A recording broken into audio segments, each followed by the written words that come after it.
It's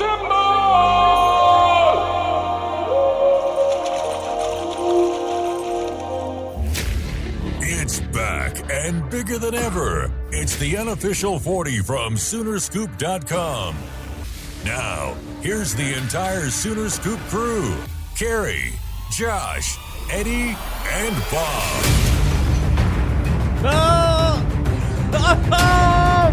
Oh my God! Is everything all right? Whoa! Something has happened to my voice. There we go. Welcome, everybody. It is time for another edition of the Unofficial 40 podcast, and I'm just now learning that my voice is shot today. So we are here in studio as Josh McQuistion joins us as well, Eddie Radosevich, and we're giving George a little bit of a timeout right now, where we brought Bob in to start the show as well. George and Eddie have been working overtime on the YouTube channel. You guys are doing a fantastic job. But thank you. It's been a lot of fun to do. I'm doing a fantastic job. Thank you. YouTube.com/Soonerscoop. Go check it out. And you'll get some great content. And we're getting ready to do our first Josh YouTube recruiting video. So we're going to keep adding to the content. And I know everybody likes to ask about The Office and stuff like that. I believe I was called the cable guy last week by Teddy Lehman. Which Gabe Eichert started, so I feel like that's a term of endearment.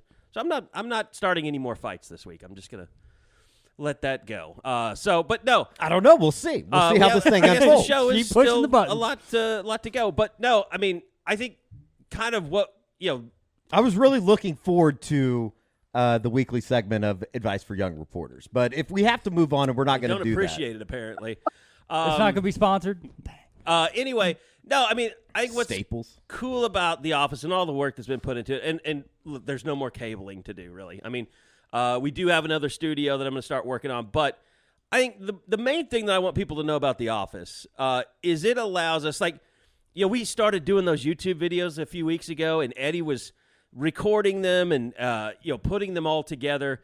And it would take him like 3 hours after they were done just to edit it all, put the video in. Technically, it was just the upload process that takes quite a while. But, yeah, going back through and adding video and I know that from doing the stuff. Isaiah Thomas show. It's like, those were such big productions. I would sometimes take 6 hours to put those together afterwards.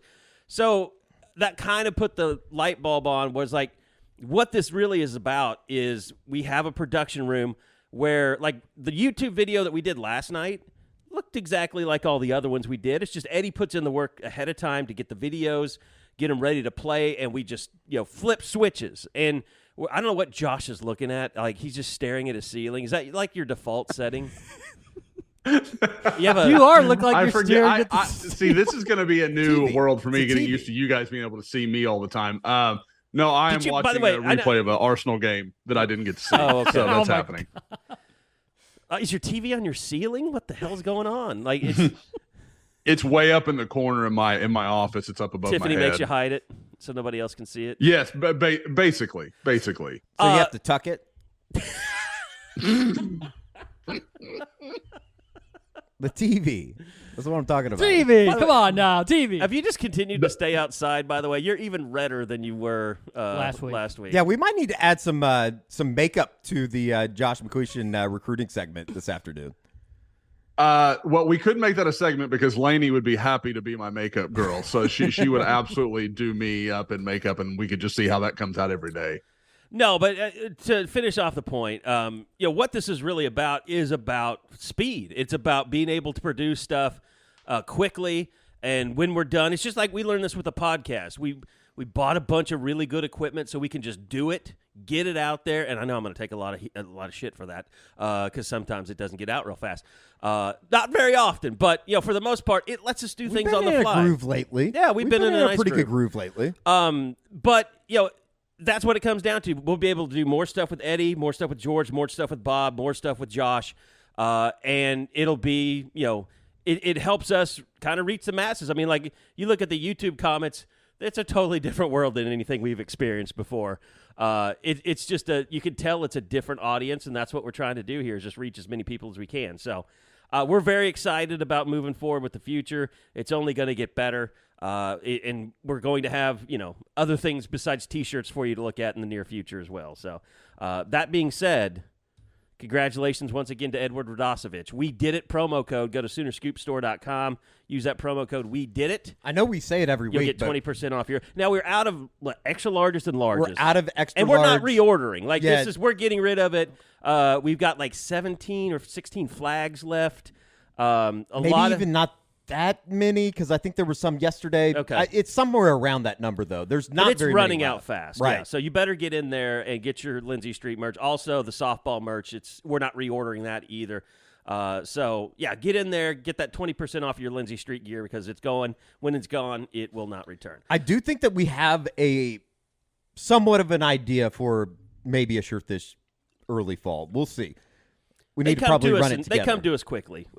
There's something that happened that we'll get into in the podcast that maybe we need to put on a shirt. Well, and it is time for the Enjoy Vision look around, the fresh perspective. And, I think that's one thing we've talked about, Eddie, just you and I. Like, we're ready for the season to go because we don't know what the personality of this team is going to be. Sure. What kind of, what's going to happen in terms of who stands out, what becomes something that people can rally around. I mean, I think that's one of the things, not just for merch purposes, but one of the really fun things that we're looking forward to with this season. Yeah, and I think that this is the point of the season or the point of the preseason where there's only so much you can talk about. I think that for a lot of these guys in a lot of these positions that have question marks, who's going to step up at wide receiver? Is Andrell Anthony really going to be that guy?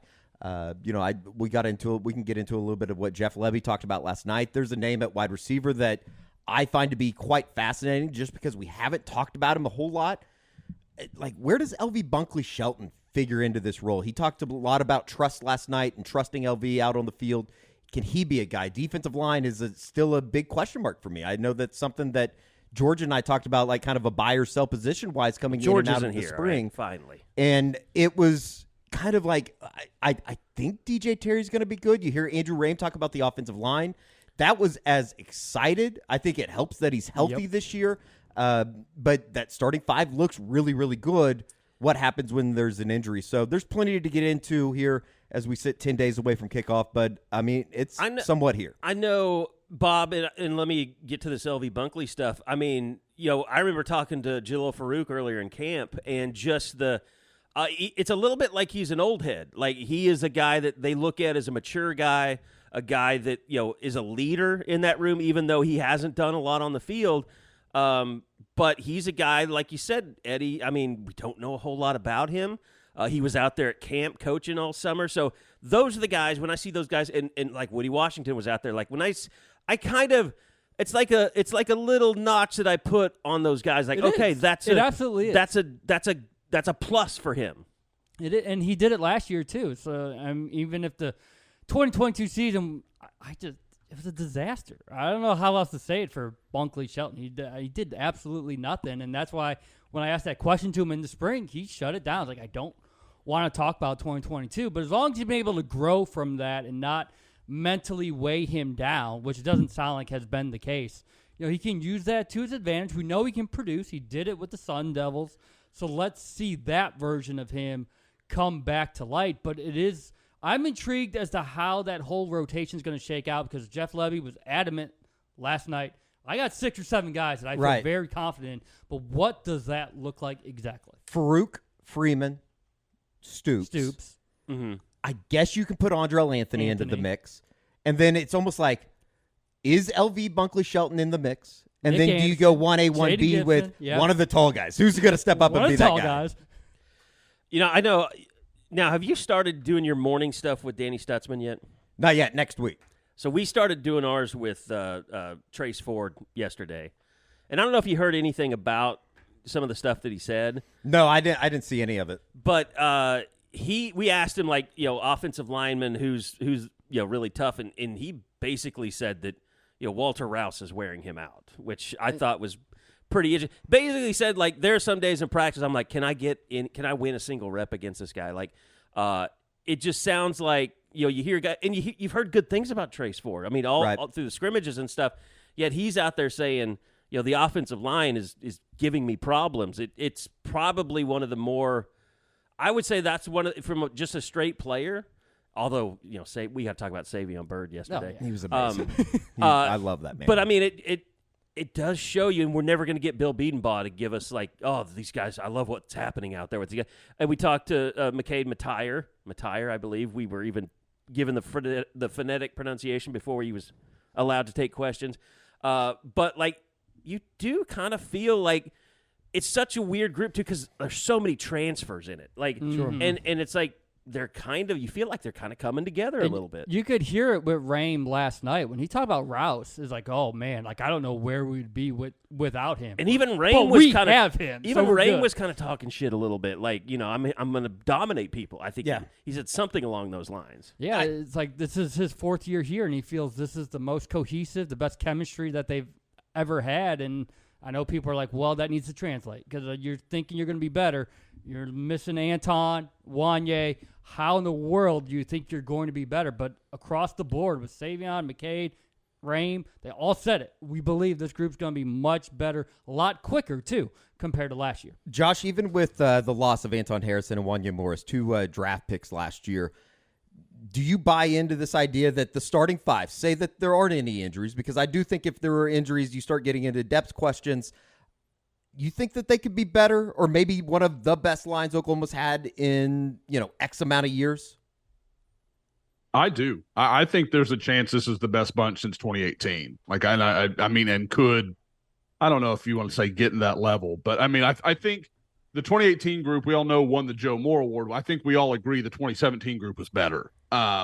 So, I think that is the interesting case. And guys, that's one of those things, like, I keep wanting to do the Doom pod, but the stuff I'm hearing about the offensive line for a guy of my way of looking at football is having a hard time because the offensive line sounds like it's really, really coming together nicely. Like they're ahead of, I get the impression ahead of where maybe even the staff hoped they would be. So like I said, and like Kerry alluded to, Bill's never going to say that. We all know it, but just kind of listening to people and talking to some sources, like it sounds like this isn't just hype or anything like that because, Eddie, comparing to last year, and I know Anton Harrison was a first-round pick, Tyler Guyton's got a chance to be a considerably better player than Anton Harrison. Sure. Like, I say that as a guy that's loved Anton Harrison.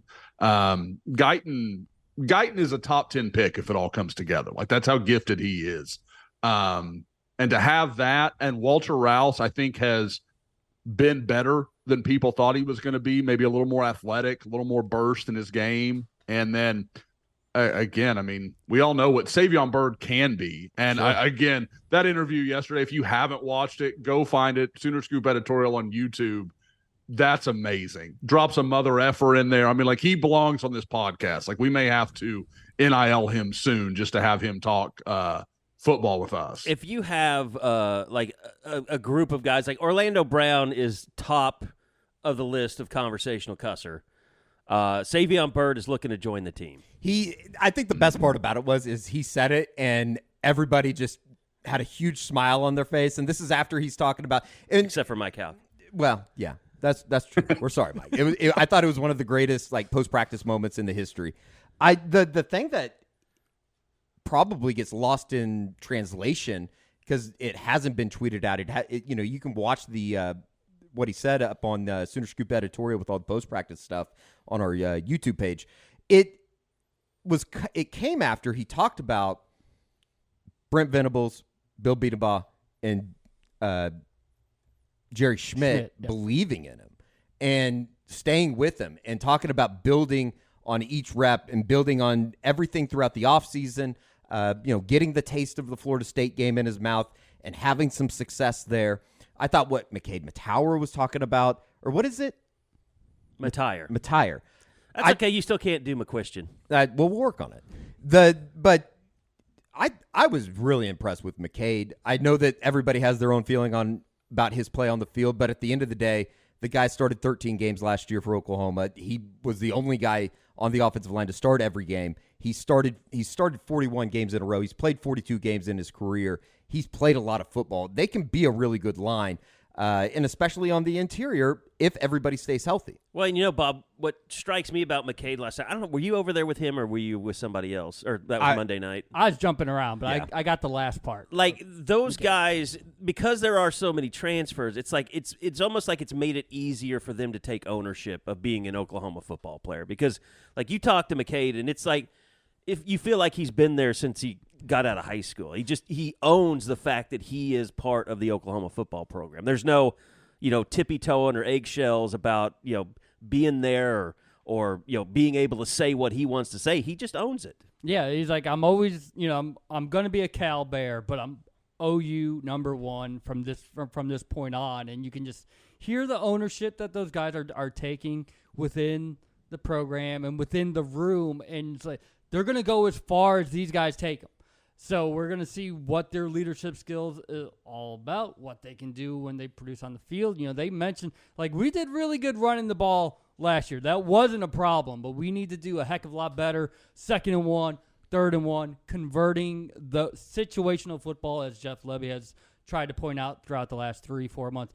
That's where we've got to be better, and we know that, and that's going to start next Saturday. I find the conversation, too, it's just hilarious talking about this offense just overall because I think everybody was so used to the, just absolutely incredible historical numbers that Oklahoma had put What up. if the offense is awesome this year and the defense sucks?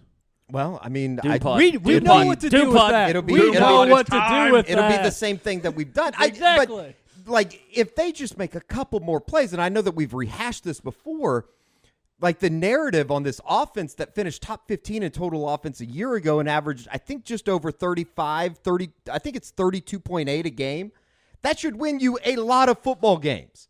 We're talking about scoring almost 5 touchdowns a game. It should win you, or at least put you in a position in the fourth quarter to win those games. It's just about making plays. I'm texting something to George right now. I'll explain the situation.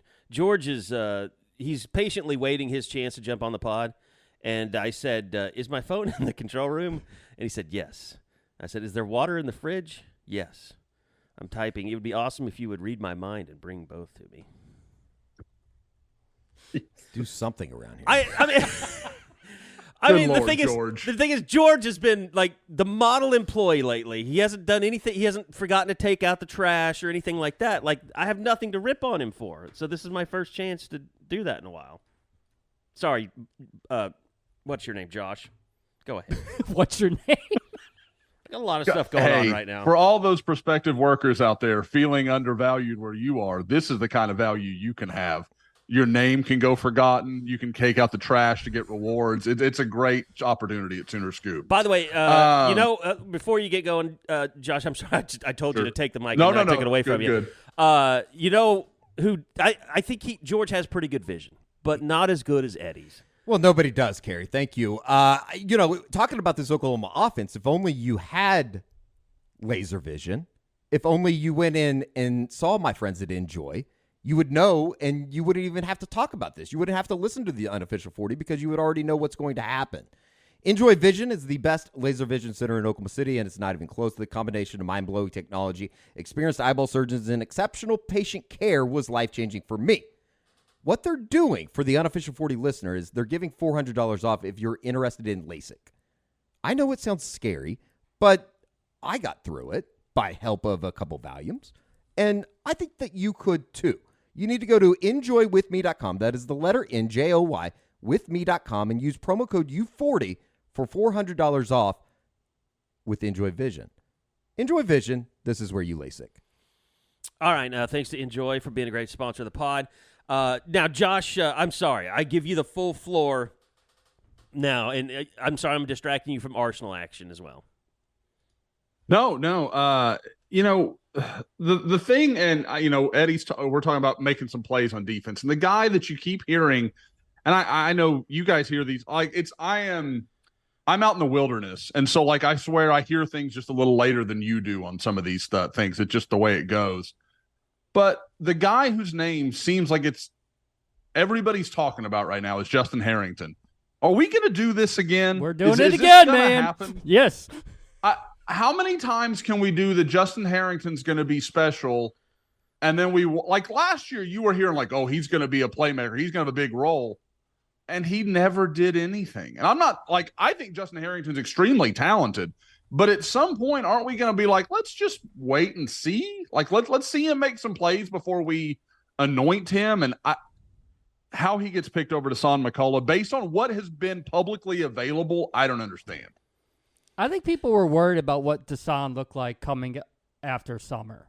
I think they thought he'd be bigger. It almost seemed like he was leaner, and him dropping back in coverage, whether or not he can actually do it. And we don't even know if Justin can do it either, to be honest. But sure. I think maybe the expectation was that McCullough would separate himself more from Harrington, and that I'm not sure has actually happened.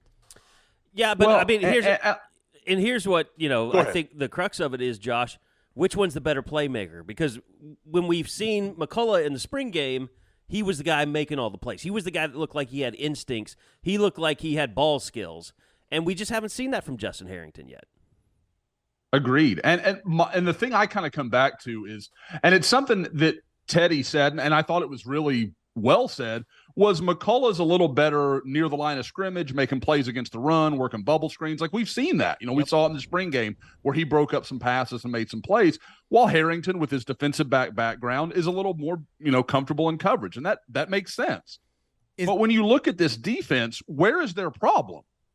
I don't think it's I think if there's anywhere you say they should be pretty comfortable, or there's more reason to believe they're comfortable, it's in pass defense. They've got a lot more experience. I think we agree probably more top-end talent back there than in the front. So I want to do everything I can to help that front in the run game, and if that's where McCullough excels, that just makes sense to me. But again, I admit there's a whole bunch of things I don't know and can't have seen, so I get it, but this just feels like this thing we do with a couple of guys every year.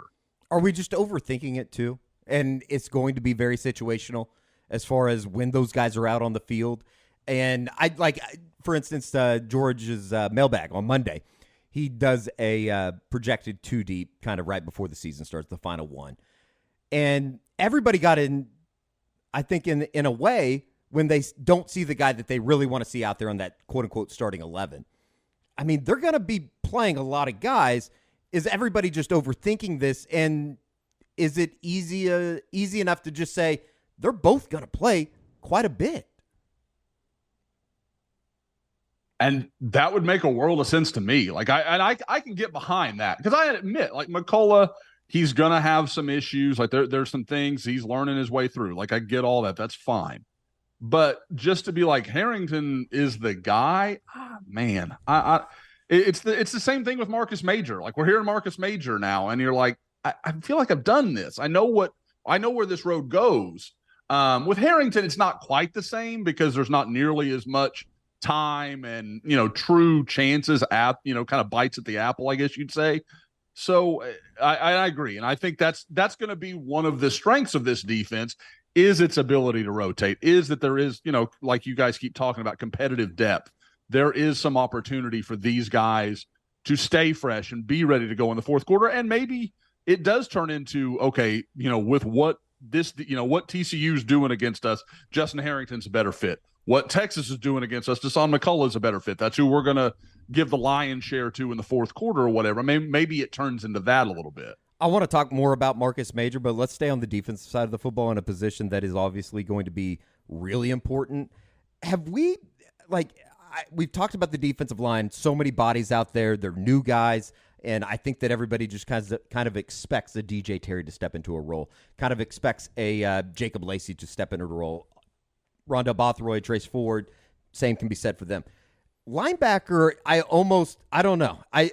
Has it been given a little bit of a pass in just expecting that Jaren Kanik's going to step into a role and be ready to take that role? Kobe McKenzie, Kip Lewis. I feel good about Danny Stutzman.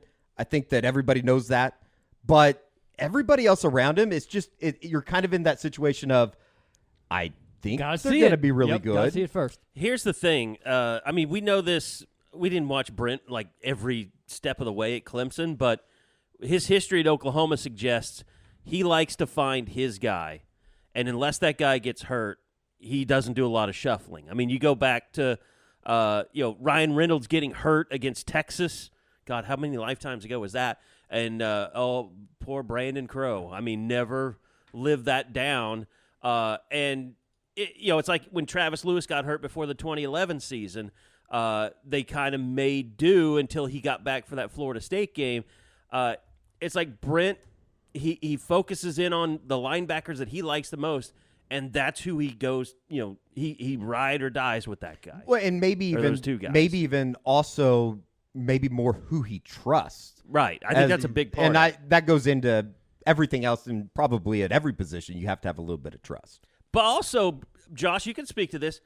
He probably has the most depth right now than any of the years that he was at Oklahoma as a linebackers coach.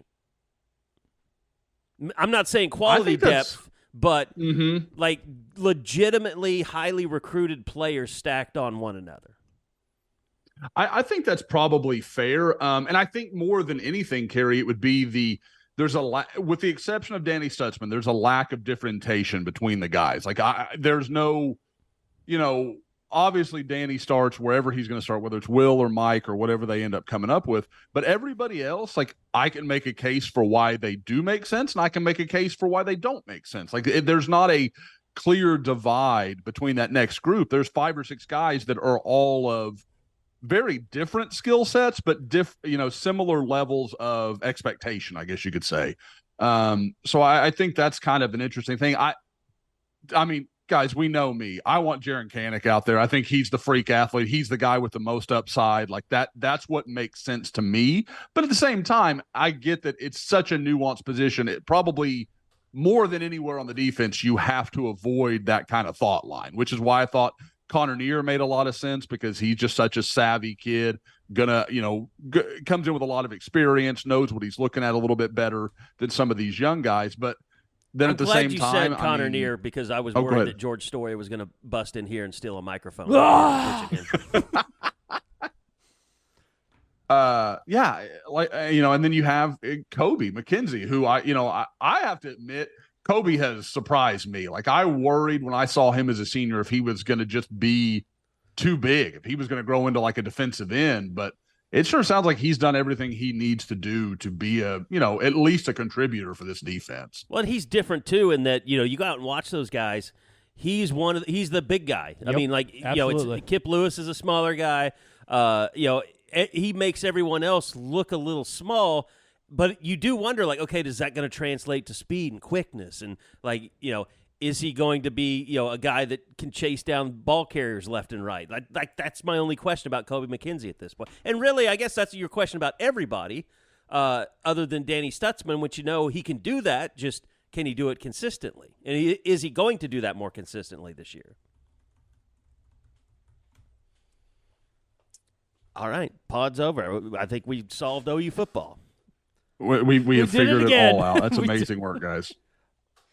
Okay, so I mean, do we want to? Was there anything else I mean, obviously the secondary. I mean, a lot of Reggie Pearson talk. The safety position is just there's so many guys.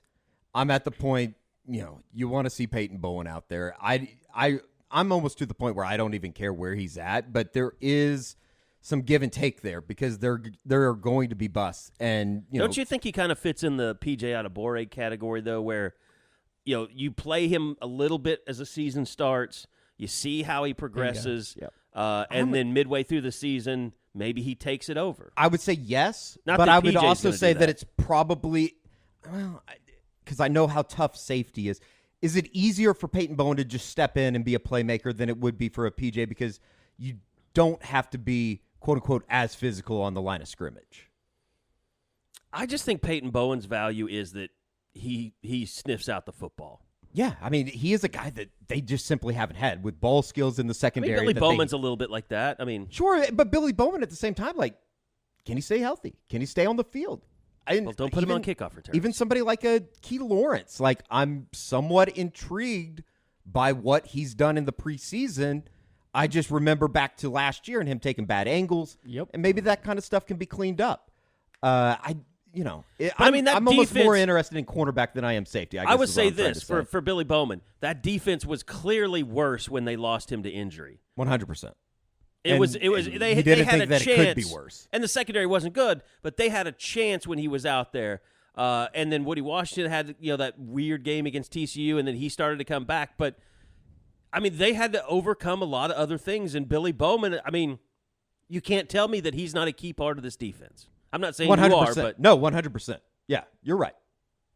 Yeah, then it's just going to be how it shakes out between Pearson and Bowen and Lawrence. Like, about those four. Who rises to the top, who falls? Robert Spears Jenkins. We know he hasn't been able to do much because of the shoulder. But, I mean, I'm just so intrigued to see, guys that if they don't get the reps that they wanted or that they expected, how does their demeanor change, or does it change? 100%. And, Robert Spears Jennings is kind of one of those perfect examples of, because he's been banged up, because he hasn't been able to do a whole lot as far as contact goes. I just remember back to what he did a year ago. And maybe that was flashing on a really bad defense, but he did it as a freshman. You would have to think that he's going to make that progression as a sophomore. I want to see Robert Spears Jennings out there. But now you're talking about, and it's a good problem to have. They have a lot of bodies for 2 or 3 positions.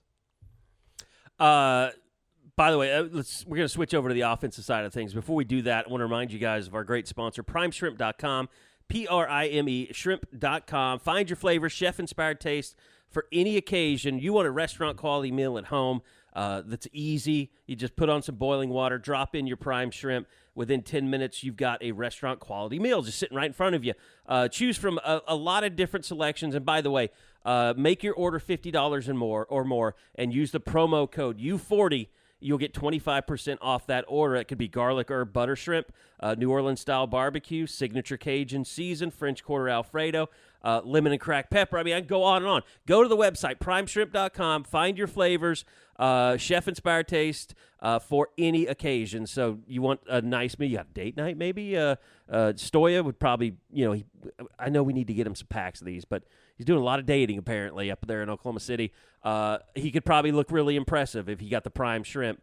And I don't know, maybe go a little bit further that night if he impressed with That's all unconfirmed. We know we don't take Harry on bachelor parties because he's going to run his mouth about people's affairs. All right, that's probably true. Yeah. I mean, we're selling him out here. He That's can't even probably defend true. himself. Yeah, well, that's why I'm doing this to him, because he's in the other room squirming right now. Can we talk about how George feels about being termed as doing a lot of dating? Because if it's one girl, which is my belief. Oh, my God. Will you sketchy to stop that steering one girl. him towards marriage and kids and all that and unavailability? I've heard that's a life achievement. Before we get into, well, you guys. Well, you have bested me, Josh McQuistion. You're married. And Bob has too. You might need to fly up from Houston to go to a post-practice so we don't have to deal with any type of wrath that comes back. Anyway, primeshrimp.com. Use that promo code U40, and you can get 25% off your order, $50 or more. Somebody that we did, real quick before we get into the offense stuff, I don't think I've heard as much hype around Gentry Williams as I was hoping that I was going to during the preseason. You've heard none. And maybe that's a good thing. We also haven't talked to corners. True. We talked to Woody. And we've requested Gentry, but he's never been made available. But I mean, on the flip side of that, and he wasn't at the freshman day either, or the newcomer day. Yeah, he was. Gentry. Yeah, he was. Oh yep. yeah, he was. Yeah, that's right. On the flip side of that, it seems like Jasiah Wagoner might end up being one of the next great cornerbacks at Oklahoma. It's still early in his development, and I say development. I think he's going to play quite a bit. I wouldn't be just completely blown away shocked if he was the first person to run out there alongside Woody Washington on September 2nd. I mean, it's not, as Josh would term, what are your predictions every year? Fearless. It's not a fearless Fearless. prediction, but it's a good prediction. It's a prediction made by a man who's kept his ear to the ground. And I don't think you're far off at all. No. Guys, there's a part of me that thinks that's what's going to happen. Like, I just the buzz, or like, because you heard his name in the spring, and we've all seen that with like freshmen. Right. They've got a lot of early buzz. And then once the summer hits and fall, they get worn down because they're just younger. They're, kind of like what Savion Byrd, what Jayden Gibson was talking about on Monday, where he just said, you don't even realize when you get there how much advantage these guys have because all the workouts they've been doing for 3 or 4 years and all these things. And with Wagoner, you kind of thought, okay, he's going to hit the wall. He's going to hit the wall. And you just keep talking to people, and that's not happening. I mean, it sounds like he just continues to grow and impress people. And again, the Williams silence, it's weird. Like, I can't decide if they kind of think they've got something and nobody's talking about it, or if he's not doing anything. I don't know which one it is. You wonder, like, is it just kind of one of those things, like that was a weird thing that happened to him with the exhaustion thing or whatever? Like, is it just that they've taken, they've kind of, treated him with kid gloves, and maybe it's kind of hurt his confidence a little bit. I don't know. I mean, I'm not saying, that's just wild speculation on my part. Right. And, it could be, it's one of those preseason questions that is just not going to be answered until they start playing. He could be having a phenomenal camp. You just hear more about Wagner. It's just we haven't talked to the right person to say. I mean, possibly so. We literally just talked to Woody, and that's it when it comes to corners. And Brent's been pretty, he's been asked, like... and we didn't talk to Brent this week either. But he was asked last time he did media, like, what about the corner opposite Woody? And he wasn't even willing to say that there was an opposite of Woody. Like, he was saying, like, it's up in the, it's all up in the air. I think Kendall Dolby's come along. I think that what they expected to get is what they have got from him and being a physical corner. Jaden Rose, still somebody, you look at his body style, and I know that he's made some plays in the scrimmages that... I think people have asked us if he's still on the team just because we haven't talked about him. Yeah. But, I mean, that's one guy that Brent was complimentary of when he was asked about him. Just for a lot of them, it's just staying healthy. Like Rowe, he just hasn't been able to do it, and so he's going to have to prove that he can go through an entire camp session and going into the season and just be available, as Brent would love to say. I thought Connie Walker was a guy last year that, physically he looks great. He's still rather young in the program. I just don't know. I think it's Kanai. Kanai. Okay. Yeah. Like, it's just Eddie's earning it. This is all initiation for pick Eddie off a pass or knock down a ball, and maybe I'll pronounce it correctly. Is it weird? Austin Siebert still waiting for his moment. That another kicker besides Josh Plaster made the Ray Guy list today? No, I wouldn't be surprised at all. I think Luke Elzinga. I don't think he's won the job, but I think that he's had a really good camp. Well, I mean, here's the thing about that. Usually on those lists, they go to the university and they say, "Do you have any candidates?" And if it's someone that's never kicked before, it kind of tells you that God, I have a radio partner that it's going to make me crazy saying his name, Elzinga. It must mean that he got some kind of nod from whoever's talking to the watch list people. I think Jay Nunez really likes the guy. I mean, they brought him in for what? Eastern Michigan. He has to – I don't think he has a booming leg, but I think he is a very, very good punter inside consistent. of – consistently. Yeah, we know Pooch punt. We know it. Right. We know that was one of the reasons. Brought him in. All right. So offensively, I mean, we talked a little bit earlier about kind of the offensive line there. The receiver position certainly is, I think we can all agree, that's the one that's the biggest unknown. Just, I mean, outside of the guys that we know have production, and we expect Gavin Freeman to be. But, yeah, I mean, Brennan Thompson's a guy that's, been injured a little bit, but his name still comes up in terms of speed guys. And I think that's one thing. It was good talking to Jeff Lebby yesterday, but, you can tell he's kind of excited about the variety that they have at receiver, and he wants to see when they start playing real games, like who's going to emerge. But I thought maybe one of the more interesting things yesterday was just him talking about the running back room. Yeah, I think, they love what they've got there, and I just think you have to, as Josh has said, temper your expectations with Marcus Major. Like, don't expect him to be the guy that has 15 to 20 carries, but if he's healthy for like 5 to 10, that's good. Keep on leaning on that. You have Gavin Sawchuk, Javante Barnes. Like, you're not questioning what you've got in that room, and by having that much potential and production, I don't know if Dillon's going to be needed in the quarterback run game. I think it's something people want to see more of this season, But when you got those backs, it might not be necessary. I'm raising my hand. I have a question too. I'm buying into the Marcus Major hype. Oh no! Okay, Oh! so let me ask you. Man, this shows how trash my voice is. Let me ask you this question: outside of the Cotton Bowl, what great performance has Marcus Major ever given as a running back? Well, I mean, he was playing behind Eric Gray a year ago, and Gray had the coming out party in Nebraska. But there are moments he has nice highlights. He has nice highlights. But He's run the ball. He just hasn't been healthy. He has to stay healthy. I'm not calling him if trash. If he stays healthy, I'm just saying you've got Javonte Barnes, you've got Gavin Sawchuk, you've Gavin got other young Sawchuk's guys. played in one game. Marcus Major's And played in more it than was he still has. better than what I saw from Marcus I Major think playing that's against fair. a Florida team that had given up in the Cotton Bowl. I think that Marcus Major has had a really good camp. He just has to stay healthy. Well, he has to be available, too. Last year, he didn't miss games because of health. It was because of academics. No, that was a year before. Or the year before, okay. But, I mean, that's like every year it's been something. Yeah. So he's got to figure it out. And I think, weren't we chasing out reports that he had quit last year? No, what we were chasing is during the spring, all of a sudden we didn't see him That's right. last week. Yeah. We're like, wait a minute, is Major about to hit the portal? And instead we found out it was something with his elbow or shoulder because we saw him the next day. He just couldn't participate. Like, even during spring, he's had to go And through issues. how many times have you heard this staff say the best ability is availability? Exactly. And he's not been available. And when he has, I just think that we spent so much time, saying when is he going to get healthy? Why can't we see more Marcus Major? Like, it's the whole fan base and even the media. Like, I think it's been this thing. Like, okay, I can't wait to see Marcus Major when he can finally play. Yeah. But there's not enough evidence to suggest he should be beating out anybody on that roster right now. I mean, it's all fact. No. It's all fact. Eddie has gone away. No, it's He's all not fact. buying But into it. he has run the ball extremely well in the preseason. There are reasons to be excited. I agree. And, it's like you wanted him to do short yardage, early on in his career because I know I was ripping on Eric Gray for not being able to convert on short yardage.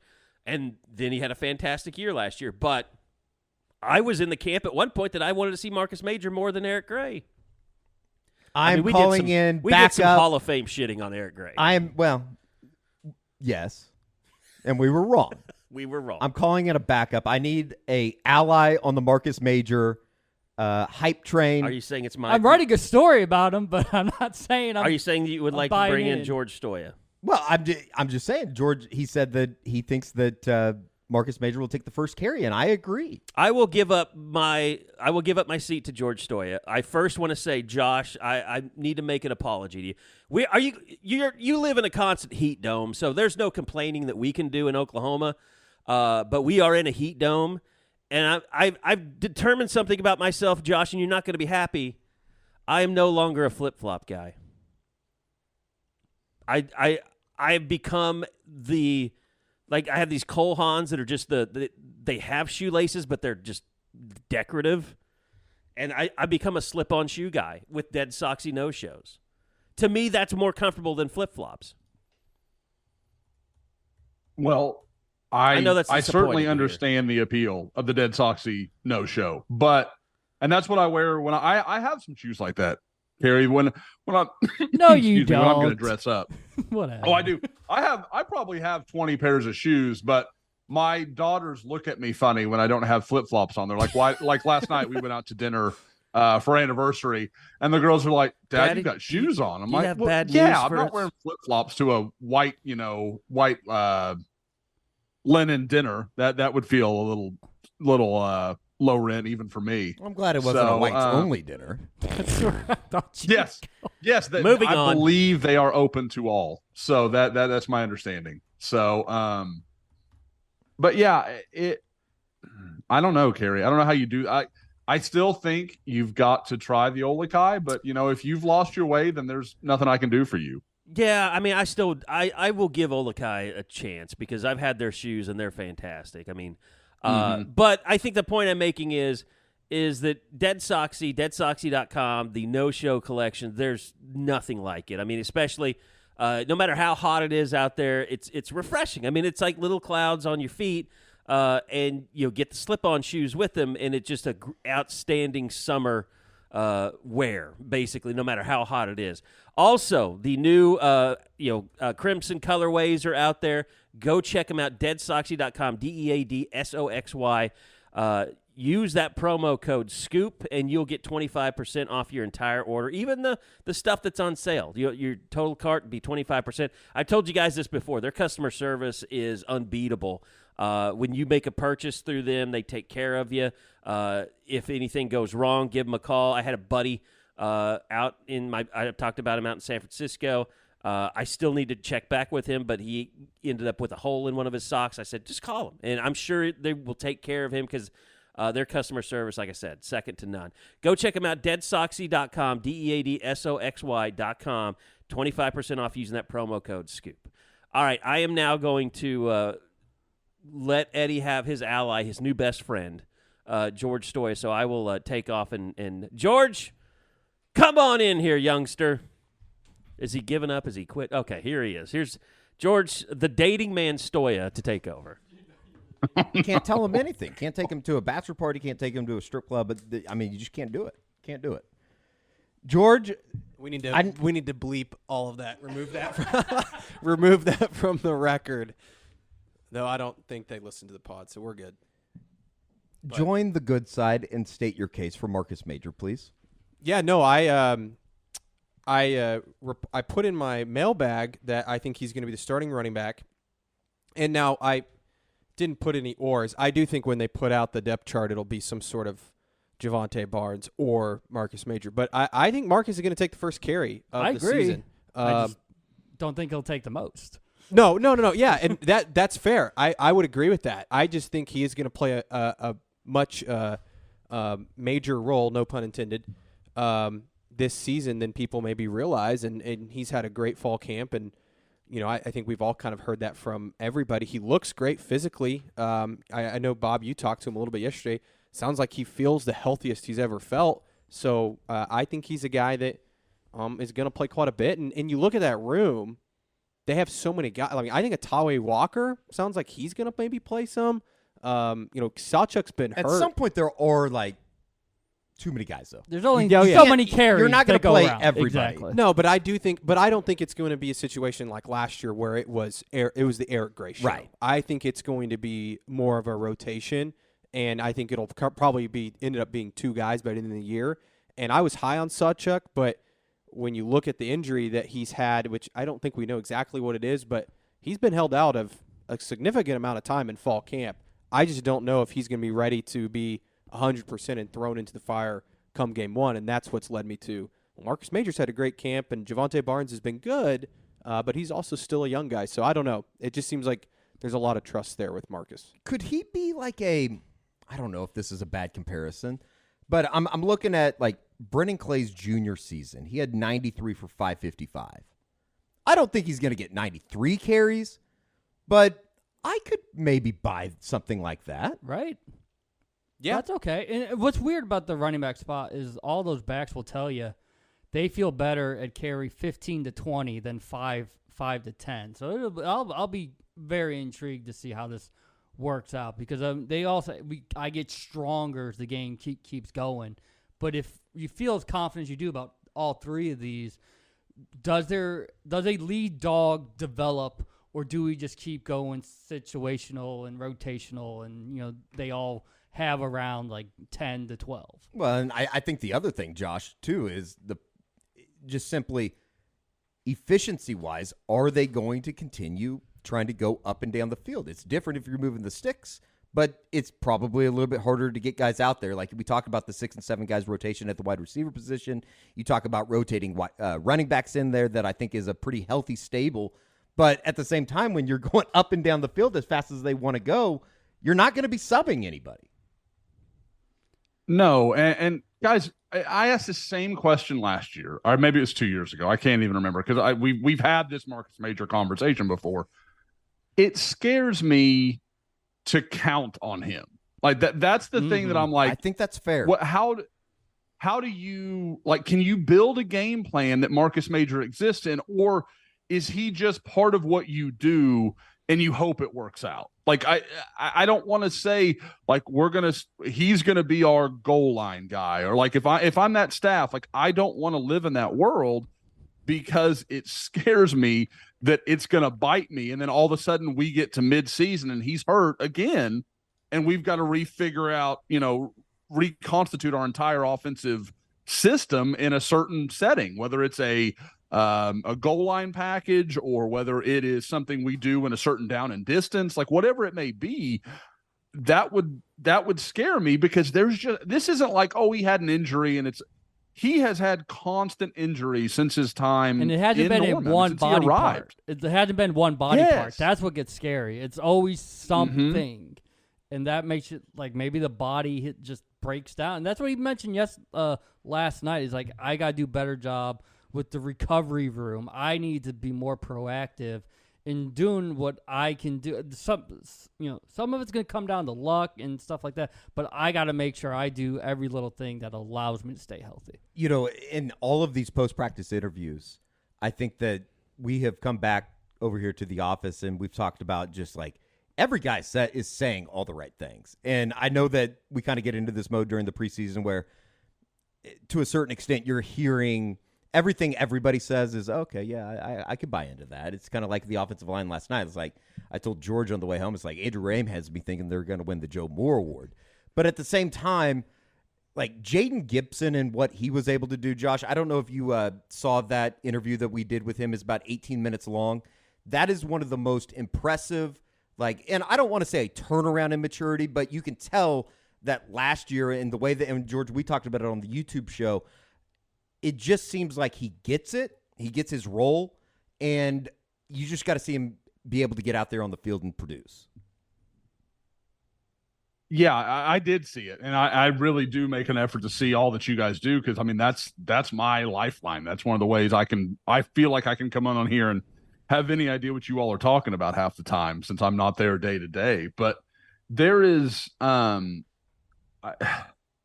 it's one of those things, again, where I feel differently about. Like I can buy last year was what it was. He wasn't ready. He kind of got thrown out there because there wasn't enough depth in that wide receiver room.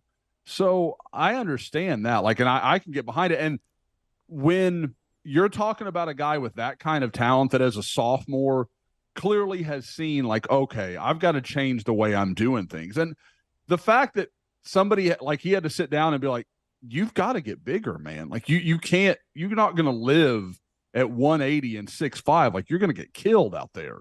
And I, just watching some of the video you guys put up with that stuff, he looks much better. I mean, it's noticeable even from, watching it on video. I'm sure for you guys in person, it's even more, clear, but he clearly has put in some work. And again, it's all there for Jayden Gibson. If he can just cure the drops and do the things that he's one of those guys that he's got to make the simple things look simple. He sometimes makes the simple look hard, and the easy stuff the hard stuff looks easy. So I did that really well and really smoothly. But there's talent there. I mean, there's as much talent in him as any receiver in that room. So if he can figure it out and put it together. One thing I did want to say while we're talking about receiver, I mentioned a couple of weeks ago how Jeff Lebby through his career has really not subbed receivers a lot. Something I haven't given enough credit to, and I went back and looked. I even watched a couple of UCF games. You got to remember, with the pace that he wants to play at, like Eddie was just referencing, it's really hard to sub. You're gonna get the first three out there are gonna be your three most of the time. So that I actually had someone kind of remind me of that, of a highly valued listener who will know who they are, that brought that up, and it's a good point. You're not going to sub in and out at the rate they want to keep the ball moving, where they're just setting it on first down and immediately snapping as quickly as they can. Now, maybe they change that up a little bit this year. That'll be interesting to see, and maybe that gives some guys like Jayden Gibson some more opportunities. Are you guys worried at all about Jalil Farouk yet? Because, I mean, I don't know if worried's the right word. We just have not heard anything about him. And maybe that's a good thing. It's kind of like the Gentry Williams thing. And he has a lot more production on the field. We've seen it. so maybe he gets a little bit of a pass. But I do think that I don't know. I don't know how you quantify like the preseason. Well, he hasn't been talked about versus this has been a bad preseason, if that's what you mean. Yeah, and I think it was a couple of weeks ago I got a question in my mailbag that's like, pick one player that is getting too much hype or somebody that you think will not be the player that everyone anticipates him to be. And I said Farouk just because it feels like everybody's already penciled him in as the next Marvin Mims. He's going to be that guy. I just don't know if I see it yet. And I think he's a really nice player, but I think there's other guys on this team that have a much higher ceiling. I think of a Petaway could emerge as a guy. Nick Anderson is somebody that's really stood out. Andrell Anthony is another name. Like all these other guys we're hearing a lot about that I think have higher ceilings. Not to say Farouk won't be a good player to have on this team and somebody that's very valuable. I just think at the end of the season we're going to say a Petaway or an Anthony, that's their guy. Would it make sense to say that for him to really truly end up being quote unquote the guy, he needs a lot of these other guys to have really good seasons? Yeah. I mean, he needs that's how. I mean, when Marvin was just such a great player and able to stretch the field, but Drake Stoops and Farouk opened up so much for him too. So I think that's right. And I didn't even mention Gavin Freeman. He's another guy that it just every week we hear about he's him. coming out of a scrimmage or a practice, and somebody's texting me saying, "Did you hear what Gav did today?" I will say part of it is based on what we go, who are the younger guys stepping up? So you're not going to hear Farouk. You're not going to hear Drake Stoops. It's fair. We're asking who are the younger guys who are starting to make their mark. But it's like also Nick Anderson. But it's also, I mean, we've put up scrimmage notes and we've heard things from the scrimmages, and he's not been the name that's come up in those scrimmages. It's been Andrell Anthony caught a 40-yard touchdown pass today, or it's a Nick Anderson caught a couple touchdowns, or Jayden Gibson. It's just continually these other guys, and maybe they know what they have in Farouk and they're not playing him as much in the scrimmages. Sure. I don't know, but it's interesting we haven't heard his name almost at all. Well, and that's an interesting question, George, because has Jalil Farouk done enough to be the guy that gets the scrimmage off, more or less? Like, yeah, I get that you know what you've got, but again, a year ago, I was the guy that was beating the drum. Jalil Farouk's going to be the guy. He's going to be a guy. I think I'm kind of off that train. Like, I don't think he's a bad player by any stretch. I think he absolutely has a use. But if he is Oklahoma's number one receiver, I don't think this passing offense is where it needs to be. Like, that's the way I would say that. The Farouk slander is bullshit. There is no slander. Leave to let Marcus Major get his moment, and then I have to sit here with Farouk slander. I don't think that's slander. It's slander. Is it slander? It's not as much slander as much as it is. Again, and this is, you could go to every position. There's going to be a guy like this. I think everybody was so hurt by last year and the way that they performed on the field when you expected a bunch of these guys to make that jump, and maybe even going all the way back to Spencer Rattler, that I think everybody's just a little bit cautious about anointing somebody. Yeah. Do you guys think, though, that looking back at last year versus this year at the receiver group, is there more depth there?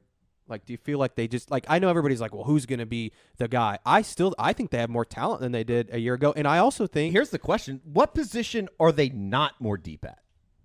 tight end. Tight end. Outside of that, I don't think that there's a single position on this team that they don't have more depth right now than they did Tackle? a year ago. Maybe tackle.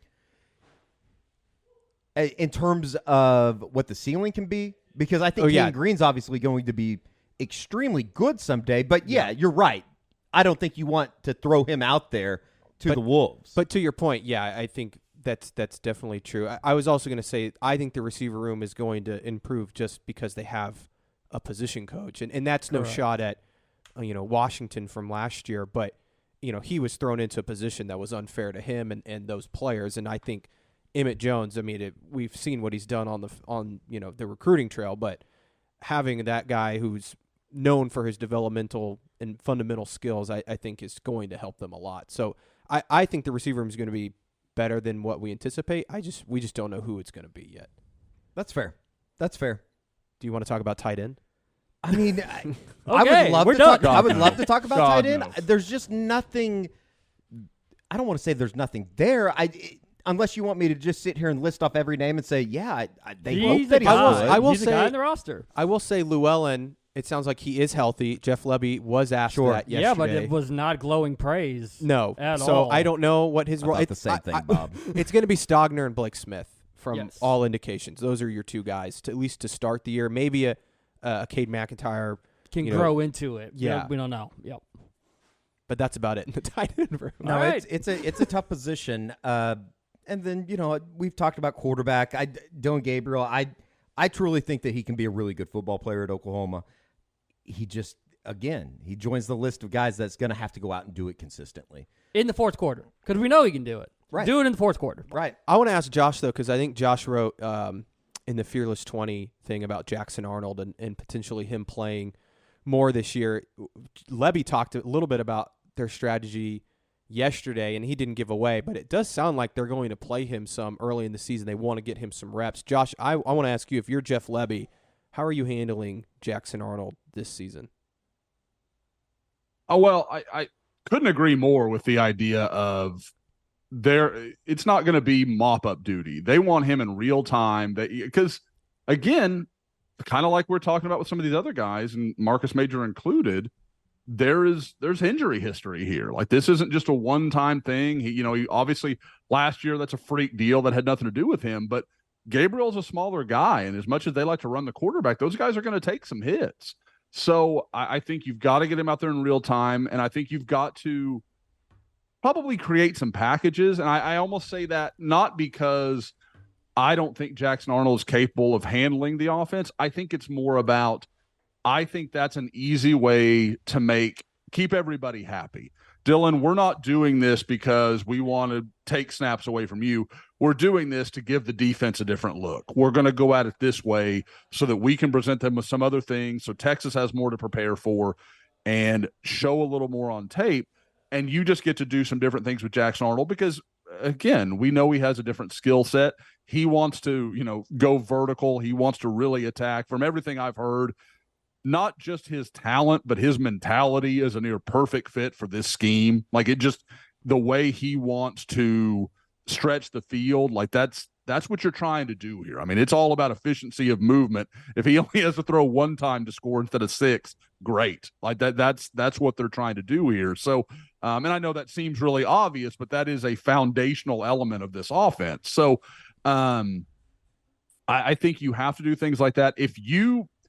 Guys, I mean, the question that I come back to is, what is the point in time in the season when things like you're not, and I'm not saying that the wheels have to come off. I'm just saying you start the season 4-2 or 5-2. Like, what point is it we say, okay, Jackson Arnold, we need you to get some real snaps.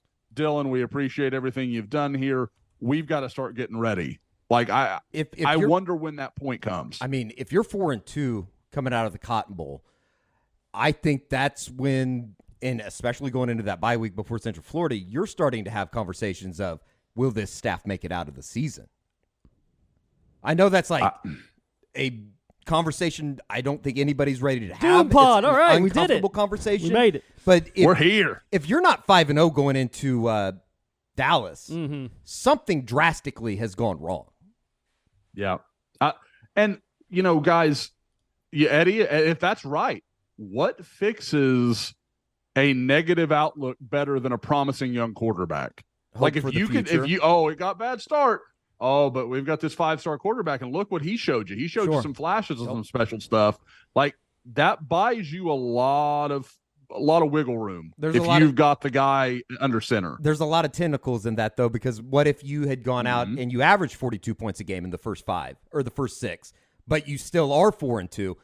Then it's even more of an uncomfortable conversation because it's a conversation that Oklahoma fans have had for the last 6-7 years. That's when you unleash Bo and Atabare. I mean, so I'm ready. I'm just 5 stars everywhere. Let the I'm 5 ready. stars Let's play. do Flip this. it. Exactly. That's all right. Let the 5 stars play. That should be my mantra. It would also, you should also note that I think, and obviously Brent was coaching the defense at Clemson, but I think it was Trevor Lawrence's freshman year that they played him early in that season before they ended up benching Kelly Bryant.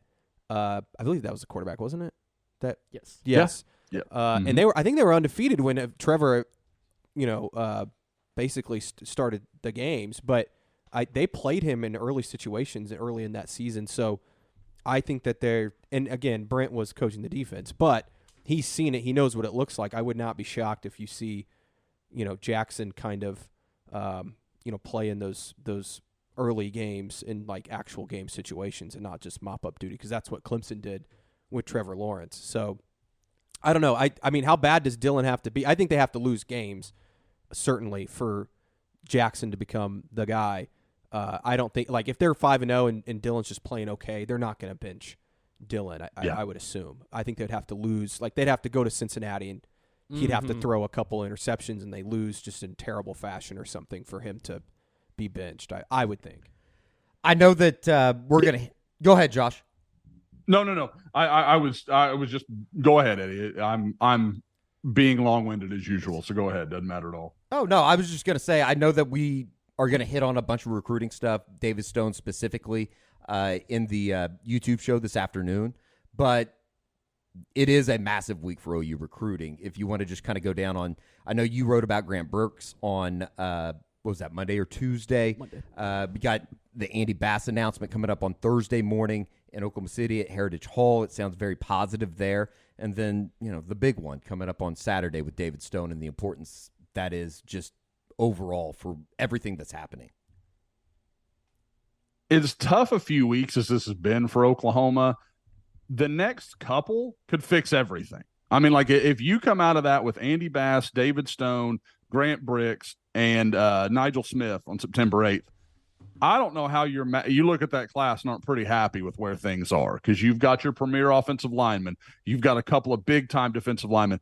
Andy Bass is I get a name that's not going to get everybody excited, but, guys, we were all there this summer. Andy Bass brings some unique stuff that I think Jeff Lebby could really fits what Lebby wants to do with his speed, how physical he is. Oklahoma can do a lot of stuff to create some matchup problems with Andy Bass. But Josh, if you how different is he? I think we felt like OU had this guy a couple years ago in Brian Darby. How different is Bass from a Darby? Well, he's got, and this is something that I feel like over the last couple of years I've come to more.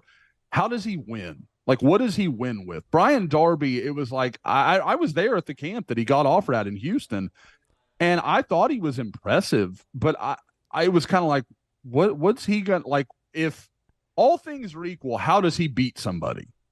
Andy Bass, like, he can run past you. Like, he's going to be faster than most people he's lined up against, especially like you line him up at running back and you kind of move him out in motion. You're going to put a safety on Andy Bass or a linebacker, they've got no chance. There's not even a prayer. So I think that's interesting. And then you throw in how physical he is, how big. I mean, he's 200 pounds and he is muscular. This isn't just like a big kind of thick kid. Like, there's a lot of work in the weight room there to Andy Bass. So I think it's different in that way, Bob. It's because with Darby, I didn't know what his fallback position would be. With Andy Bass, no matter what else isn't working, he's going to challenge you with his speed. Like that's a problem that you're going to have to deal with.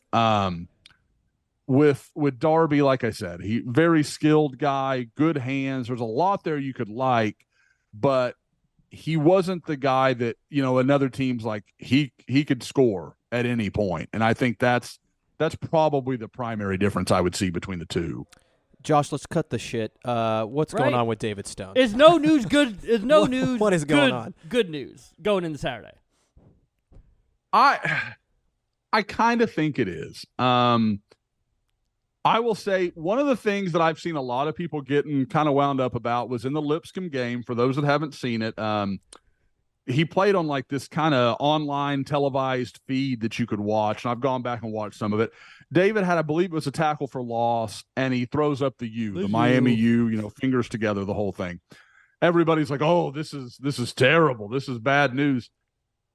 Knowing David and knowing how smart he is and how aware he is of everyone watching him, that felt like the biggest false flag I've ever seen. Like, he's going to do all this for 2 years of trying to confuse people and keep people guessing and acting like this school is really involved, like, oh, I might take an official visit to Alabama, but then the next day Alabama's not even in my top 5. And like all these things he's done to confuse people.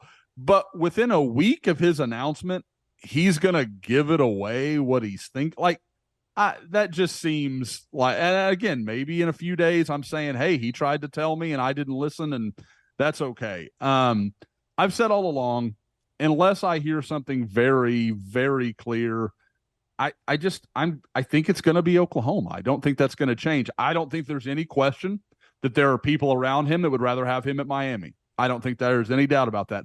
What I do think has changed over the last few months, because that's been true for a couple of years. Right. Like that's not new news. Yep. What I do think has changed is there is a much better comfort level with those people around him and the staff and the program at Oklahoma. I think there is a better feeling of these guys are like, he's going to be okay there. Like, it's all going to work out, even if he doesn't go to Oklahoma or whatever. And I know a lot of people say, or I'm sorry, even if we don't want him to go to Oklahoma, he's going to be okay there. He's going to enjoy his time. They're going to take care of him. They're going to care about him. I mean, Josh, and I think that's what don't this you boils remember, down to. Don't you that time when David Stone is at Michigan State, but his family's in Norman? Like, how big of a priority Brent and Todd Bates and them have made trying to win the family around throughout the last 18 months. Guys, I mean, we all know, anybody that's listened to this pod for a long time knows Gerald McCoy is a guy that I've known for a long time, have a great relationship with. I hate to name drop, but just it is what it is. There's no other way to say this. And Gerald and David and his family, there have been conversations. I'm not going to tell you that Gerald's given me all the background on that, because he hasn't. He's been very diligent about, keeping that separate and letting those conversations be their own. But Oklahoma has done all it can to show David Stone, like, and his family, that this is a good spot for him. And I know a lot of people say, oh, well, he's at IMG because there was a lack of comfort about him being in Oklahoma. And that's true. Based on everything I've heard, that is 100% true.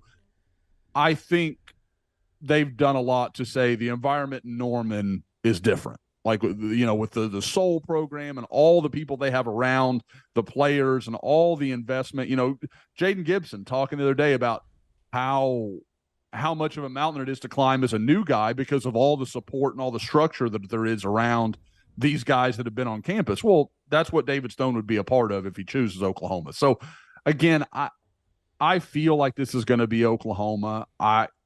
Miami's the only school that won't shock me. I think there is a possibility. I just don't believe it. And when you talk to Miami sources, they think it's OU too. So like at some point, and I know everybody's, Waneri. And I know I keep kind of coming back to secondary points, so I apologize. But with Waneri, you would talk to Missouri sources that thought it was going to be Missouri. You're not getting that from Miami. Miami thinks it's going to be Oklahoma. So maybe it changes here in the last, 72 hours, but that's not what I see. Is it weird that it's going to be like a Saturday night in Philadelphia when he's going to make this choice? Because again, guys, I had thought long and hard about, like, do I go to this thing? And then I was like, Philadelphia on a Saturday night. I'm going to be at games Thursday and Friday. Like, it was just like, this is chaos. Like, I can't. It's one of those deals where, like, did David not look at the schedule? He's right. like, okay, I want to commit at a game. I want to commit at one of my games. Cool. September 8th will work. Or, August 26th will work. And then they're like, David, we're going to be in Pennsylvania. Oh, cool. Like, where I have no ties, no people. Nothing, exactly. No anything. It's a strange choice that you wonder if it was just kind of like they threw a dart at a calendar and said, this is when we're going to do this. I am back. I'm sorry, George, I'm back. I know we have beef, but... No beef. It's okay. I mean, you write my check, so what the hell? You should give me carte True blanche words, to basically never- do whatever I want is what you're saying. Yeah, whatever. Well, no, Eddie had to take off. He's got to get his car serviced. You want to do that? He could only do that today, basically, because the season's getting ready to start. Because he drives a lot. He drives around. He's put so many more miles on his car than mine. It's ridiculous.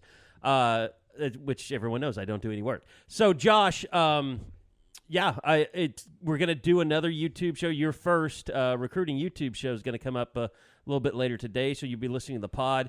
Go check it out. Everything George and Eddie been doing has been fantastic on YouTube. It's youtube.com/Soonerscoop, as we told you at the beginning of the show. Anything else you guys want to get out there before we head out for the day? Josh, how was your anniversary? Oh, wow. We talked to hey, wow. you guys asked Suck up to the boss on your own time, all right? You guys talked about my dating life. I figured I should ask about Josh's anniversary. I'm hesitant to tell Carrie, so I don't know. This could end up coming back at me. No, it was a really weird one because we usually, as the guys know, we usually go somewhere. Yes. We're out of country, at least out of the state, and we pretty much had dinner with the girls last night. We went, Tiffany and I hung out through the day yesterday, and then picked the girls up at school. Went to a nice dinner last night. It was kind of, their first chance to not first chance, but one of their first chance to be kind of like at a nice restaurant where they had to mind their manners and, they've got guys clearing crumbs off the table in front of them and stuff. And they were kind of blown away by that. But having two girly girls, that's a little easier than, if we had two wild ass boys that were just ready to burn the place down. So it was good. It was pretty subdued, pretty calm, but nice. Oh, very nice. Yeah.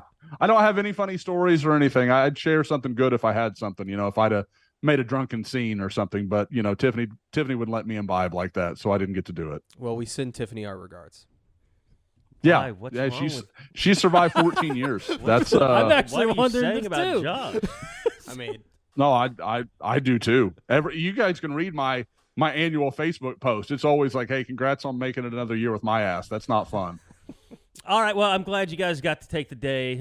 It's getting to be really busy, and we're going to be all over the place. We pretty much spend every moment we get together talking about, okay, where are you going this weekend and where are you going that? So travel has been booked. I know for Cincinnati we did that this week. I don't know if you know this, Josh. I don't know if I told you this, but Cincinnati fits really well into the Big 12 because they price gouge just as bad as anybody in the Big 12 during game week, or game weekend. Awesome. Great news.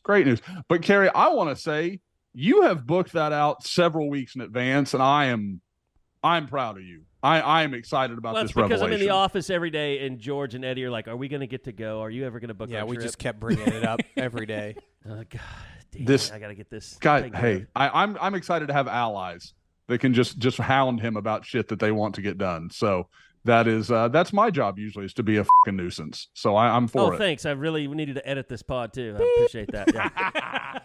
All right, that's going to do it. We'll be back again next week for another edition of the Unofficial 40. Coming soon to YouTube. We still have to set up the YouTube page for all that, so that's why it's taking a little time. But more video content coming more than ever. And also, don't forget, use the promo code Sooner25 to get 25% off an annual subscription to Sooner Scoop. That's as good a deal as you're going to get right now because, for an annual subscription, I should say. So thanks for listening, everybody. We'll be back again next week for another edition of the Unofficial 40 podcast right here on Soonerscoop.com.